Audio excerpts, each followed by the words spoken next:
if it controls you and you don't control it, you may be in a bad behavioral cycle. Yes, absolutely. Because it's just a behavior. Yeah. It's just a moment. But we allow those moments to last for years. And that's what we want individuals to know. Because even if I'm coaching, my question would be, well, how did that work for you, Trevor? Right.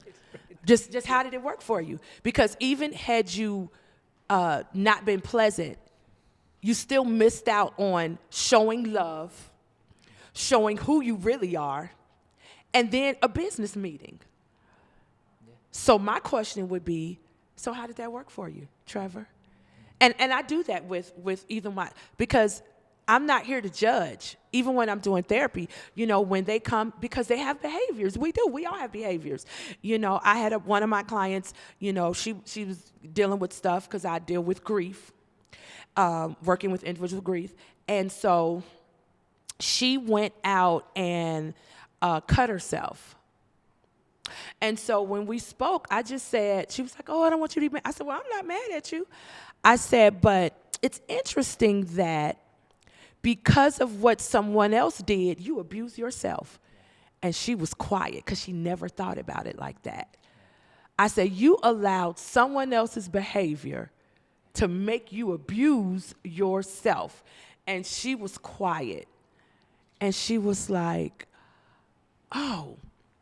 And I said, absolutely. I said, so I want you to think about that. I said, whoever the person was, because life takes us on journeys.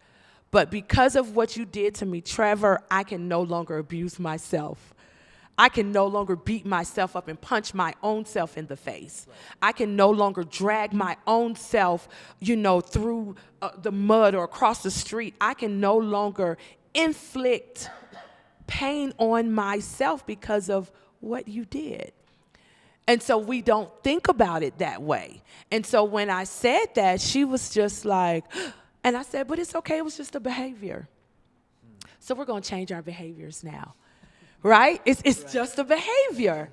And so we don't get mad because it was just a moment and you didn't think. And I'm not mad. I just want you to understand that you are inflicting pain on yourself because of what someone else did to you. Why do you talk so plainly? Because I want to be able to meet the need of the person that I'm working with. And so me using all of my technical terms is not going to benefit them. I need to come to their level. I need you to know that I really do understand and that it is okay. It is 100% okay because we all go through different challenges in life, and I want to help to bring you out of the place that you're in. But I can't do that unless I allow you to get to, and what I tell people is I have to give you language. You cannot take authority, which means you can't face something that you don't understand. And so if I give you language, if I explain it to you, if I say, hey, Trevor, every time you decide to go and hurt yourself, whether it's in alcohol, drugs, whatever, because you've not dealt with whatever, you're hurting yourself. You're hurting your family. You're hurting the community who respects you, who looks up to you. Every time you do that, you hurt yourself, which then hurts other people because of what somebody else did. And they have not missed sleep. They are living their best. Let me say this one more time. I need you guys to understand that they are living their best life. Yeah. They are not even thinking about you. Yeah. Because when I deal with individuals in their trauma, I ask them a question. I said, so do you know anything about the people that hurt your feelings? And they said, yes. Why? Because they're stalking them. And I said, well, tell me something about them. They tell me that, oh my God, they have a family, they're running businesses, they are doing all of these things. And I said, so what are you doing? I said, they have not changed the behavior. Their life continues to move forward, but you're stagnant. And you want to know what my question is? Trevor, how's that working for you? I feel like that's on repeat in your doctoral notes. Absolutely. When you spend time with How somebody. is that Yeah. working for you? Yeah, how's that working for you? How is that working for you? Novel question. Yeah, and you know what I say? Because, listen, I have some, I got a 31-year-old and a 24-year-old. I'm learning the language. I said, I'll wait for it. Yeah.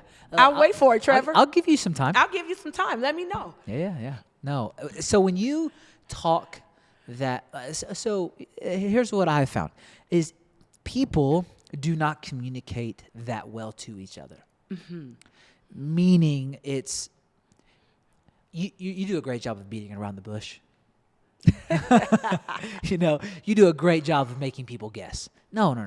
You're very plain in how you confront, but you're very loving in how you confront. I feel that and I sense that. And at the same time, because your motive is to help somebody understand. Yes. I just want you to simply understand. But you're not going to be able to simply understand unless I use simple language, unless I'm pretty direct, and unless I ask the questions that actually address the problem, that hit the pain point. Because if we don't hit the pain point, we may never have the pain and the problem get solved for. Yes. And so when you speak plainly, I hear it out of a place of love. Yes. And kindness. Because it is a love discipline. I'm going to say that again. When I train therapists, because I do, they come to my site for internships. It is love. And if you do not have love, you cannot master this field. Because the people are hurting and broken. And so you have to always give love all the time. And that is what's really, really important because, we draw people through love. That's just how that works. And so when you show them that I love you, but I need you to know, as you stated, this is what I say, I just need you to sit in the emotion. It doesn't feel good, but I need you to sit in it. And so when we sit in it, then we can now deal with it.